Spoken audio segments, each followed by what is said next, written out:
It's a forum that's come after a lot of discussion with us and with a number of people, including Julian, around the state. And it's just fantastic to see so many people, alive eyes, all in this room. And I'm incredibly confident that something great is going to be happening as a result of this. Before I go any further, though, I must acknowledge George and his wonderful welcome to country. As he said, we're on Mandurah land, and I'd like to acknowledge the owners and the custodians of this land. The Performing Arts Centre is built on a really quite significant site, so it's for those people. The sandbags out there that are currently being partly covered up were significant for the people of this region as a food source. And this place is renowned, Mandurah Men's Meeting Place, as a meeting place of people from all over the southwest. So it's great to have that sort of buzz on the site with this Performing Arts Centre. Robert, your notice about people building a gallery and then what do we do next? It goes back to if you build it, they will come. And as I'm sure a lot of you know, a lot of infrastructure was built in the 1970s around the Gulf Whitland time, and it was quite some time in Australia before people started figuring out how do we actually do this, how do we fill these spaces. In 1993 I was in New Zealand and I came across for a study trip into Australia, and went and saw Ian Roberts in the Geelong Performing Arts Centre. And started to interrogate him as to how he was developing in the performing arts side, this is my background, the development of touring models and work coming out of that, and starting to build up a rationale. So that happened very much in Victoria in the 1980s and 90s. I'm from New Zealand, so my sense is that it started to happen in New South Wales after that, in Queensland, and has been very active in South Australia. But in Western Australia, we're coming quite late to this party, and very, very late, I feel, for regional galleries. We have 2 in the state, as opposed to 25 to 30 in New South Wales. So this is a really quite important, pressing time. As has been said by Marty, there's actually a lot of activity and a lot of artists being supported. But we then need to start asking the questions, what do the people in our communities deserve? Well, the quote up there, went to the Regional Arts Conference in Dubbo last weekend, and one of the keynotes was Skinder Heidel from the New Arts Centre in Nottingham. He was only there for one day. He flew from Nottingham for one day and then flew back again. But I took that very much from that our community is the centre of the universe. And our task is to celebrate the local with global ambition, i.e. we've got the right to think globally, but we need to tell our local stories, and it needs to be for the people of our area. And you made a number of comments in that sort of area, Robert. I arrived in Western Australia in 2010. I'll get to CircuitWest soon, but don't you worry, with the vision of being the first programming manager of this building. When I got here, I have to acknowledge that the very best programming that was being done in this space was by Gary Aitken and the Alcoa Mandurah Art Gallery. It was a very beautifully programmed little space, and it continues to be that. It's not a Class A gallery, and it must acknowledge Chasm and the City of Mandurah and Carolyn, and so that's arisen since that time. But that was the vision. It was well connected with its local community. It was telling us local stories with global ambition. CircuitWest started in 1991 as WAPACA, the Western Australian Association of Regional Performing Arts Centres. A bit of a mouthful. 2005, it moved to the name CircuitWest.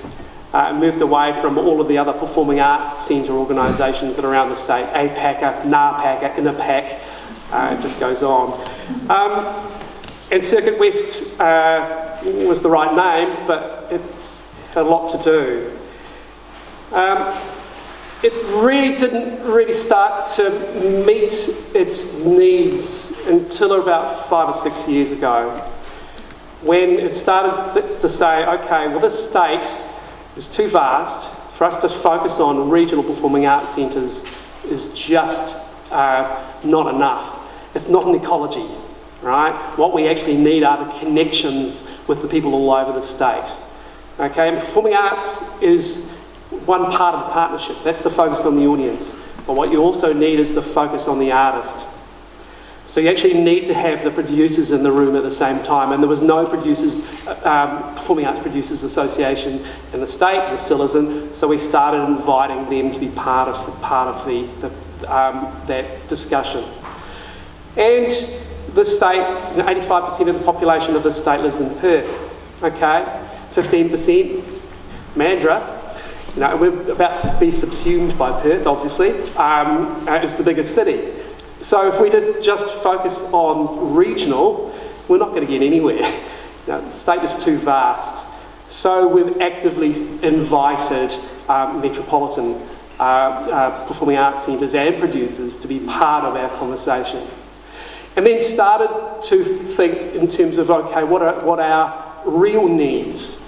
And did a bit of an audit of what the state of our centres is.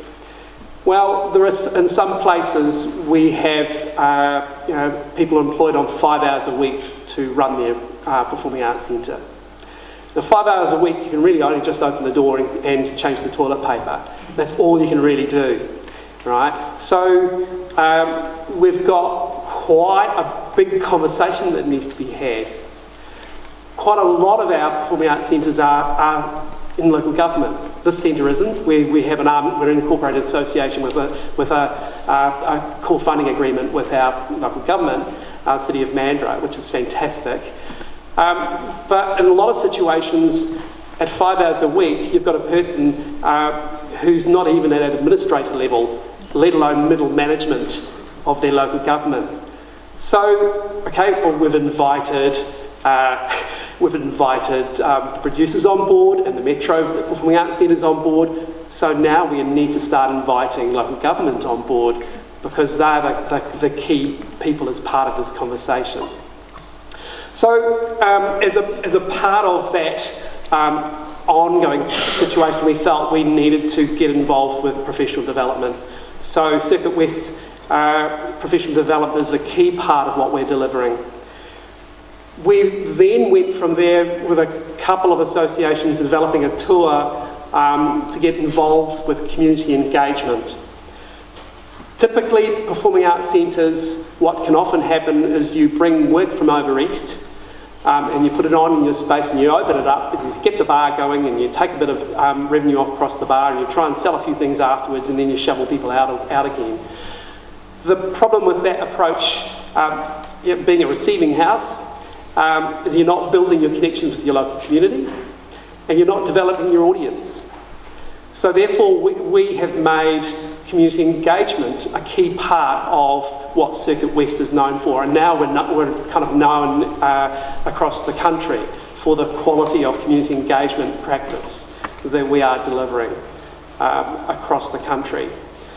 So again, we're starting to get a more nuanced view of what the role of the performing arts is in our communities. That it is responding to the needs of our local community.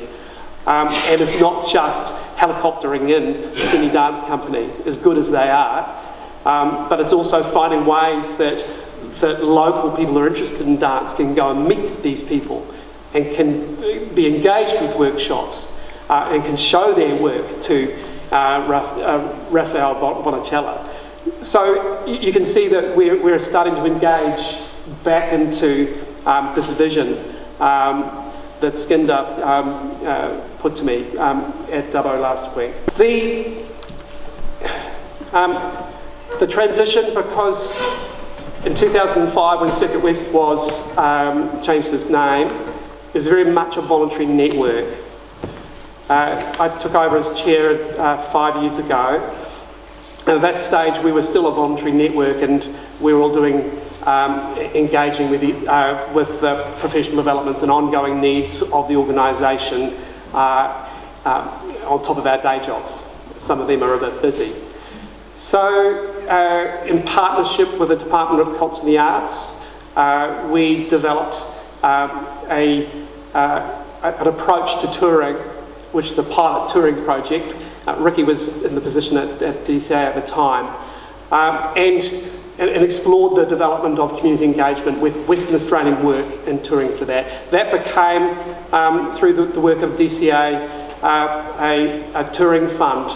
And as a result of that, we were able to gain some funding support from the Department of Culture and the Arts, a strategic initiative, because they saw the work that we were doing and must have liked it, I think.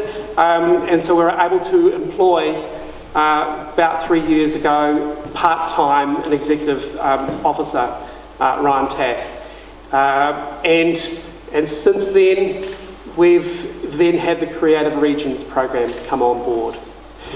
Now, I thought I should talk about the Creative Regions program a bit, because I do know there was a fair bit of gnashing of teeth from the visual arts sector when that particular 24 million was announced. Other people will have a different version of the politics of what happened, but I'll give you my version. One of our members, the Goldfields Arts Centre, was owned by Curtin University. It had been built by someone who wanted to develop a performing arts school in Kalgoorlie, and that hadn't worked, and had been given to Curtin University reluctantly, because it didn't really fit in with what they were doing in Kalgoorlie, which is mostly mining and engineering sort of work. And it's sat with the Department of Education and Workforce Training. And they wanted to give it to the city of Kalgoorlie-Boulder. Now, at that particular stage, we'd also had another scenario down in Albany where the state had built a fantastic centre, the Albany Entertainment Centre, and tried to give it to the city of Albany to run, as was the history here, because the state built this place 20 years ago next year, and the city of Mandurah picked it up and then worked out what to do with this place. And the city of Albany decided they didn't want it, as they still don't have the Albany Entertainment Centre. It sits with the Perth Theatre Trust. So what then happened was a lot of discussion. Politicians were saying, if every local government starts to say this, we're not going to be able to. We've set a precedent if we bail out the city of Kalgoorlie-Boulder. So that's the source of. I don't know if I can explain it that well, but the source was a political decision. Because they're aware there are a range of performing arts centres across the state with local governments who might well hold their hand up and say, hey, you've bailed that one out, you've got Albany, where's our turn? Where are we going to fit? So that was the political decision around that. And of course, DCA and the Department of Regional Development engaged and tried to set up the framework for something that's not just about bricks and mortar and resolving leakages in roofs and so on. So it's split up in 5 particular streams, including Aboriginal arts centres. And CircuitWest has Scheme 2 to deliver. CircuitWest, and as a result of that, we've been able to increase Ryan's employment as executive officer to full-time and also employ some other people around that. So our capability is now we've got 1.5 full-time staff working for CircuitWest to deliver those programs, but also to deliver the other programs that we do, including the Western Australian Showcase with professional development stuff that comes in between it. And there are a number of exciting things that are happening around that. I'll just talk about one of those. We've engaged with Heath, who works with Alpaca, and has a particular focus on the vision for what performing arts centres and institutions like this can achieve in the state. And so we've engaged Rick to develop and to go out and engage with local government and key stakeholders in areas to really start the conversation at a higher level than we can achieve with middle managers towards them seeing the opportunities there are around setting up viable touring circuits across the state. So there's a long-term process that we need to engage with, a number of parties that we need to engage with Rick, but we're doing the initial work at the moment towards achieving that for the state, for the performing arts scene.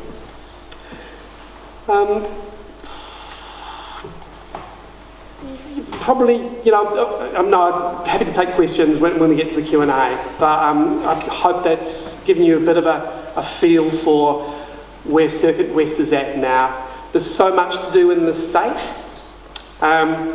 We need to shift some of our staff, so that some of our managers, so they're being employed by more than 5 hours a week. And we are open to the slings and arrows of not so much amalgamation in this state, but it's more around consultants coming in and smaller government. And we've seen that swing through a couple of our constituencies recently, thankfully not here.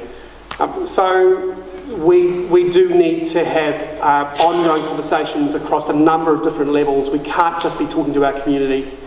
We also need to be talking to and getting the messaging right and working together with the likes of the Chamber of Arts and Culture, Henry, to get the messaging right at a whole range of different levels.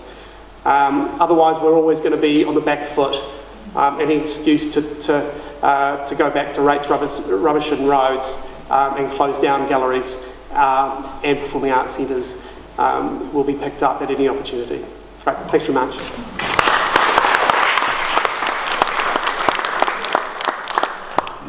This is about you. Can I get into there? How do I get into that?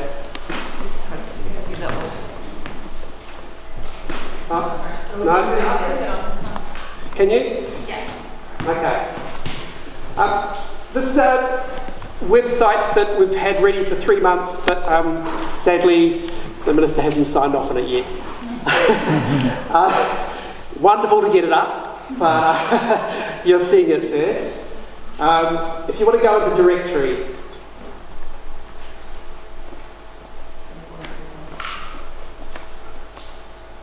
that picture is State Arts Public Theatre's Fox, which was created in this community with the Regional Arts Grants Fund. So if we go into venues, okay, we kind of need to make it smaller if we can. Now a range of these performing arts centres actually have galleries in them. Goldfields Arts Centre has one. Arts Margaret River has an exhibition space. We've got a little gallery, and obviously their key activity is the performing arts. But there's real potential, I think, for us to be working together to promote some of those. So you can see the sense and scale of City of Joondalup is ambitious. They're about hoping to get sign-off from their council in the next 3 or 4 months to build a $110 million facility, which is amazing. The Goldfields Arts Centre is still there and open. And, that's going very well. Yeah. Let's see a whole range of those. Again, you've got that Brett, the Comedy Lounge, operates a venue. Interestingly, in this state, a lot of producers also are presenters. We define ourselves, CircuitWest, as not performing arts centres any longer, but performing arts presenters. Okay, so producers in this state do a lot of presenting of their own work because they can't, particularly in Perth.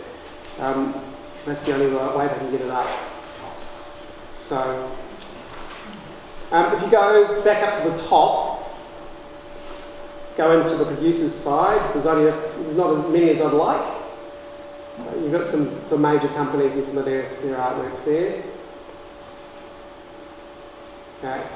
And we also have a space for independent artists, but we don't have, and service organisations as well. Okay. The site, when it's up, has case studies on it. And I'm keen to get the quality of those case studies quite a lot better than they currently are, which means us finding some money to get them written up. Case studies, they're so important, but you need to pay someone to write them. Yeah, great. There you go. Great. Thank you very much. Thank you, Guy.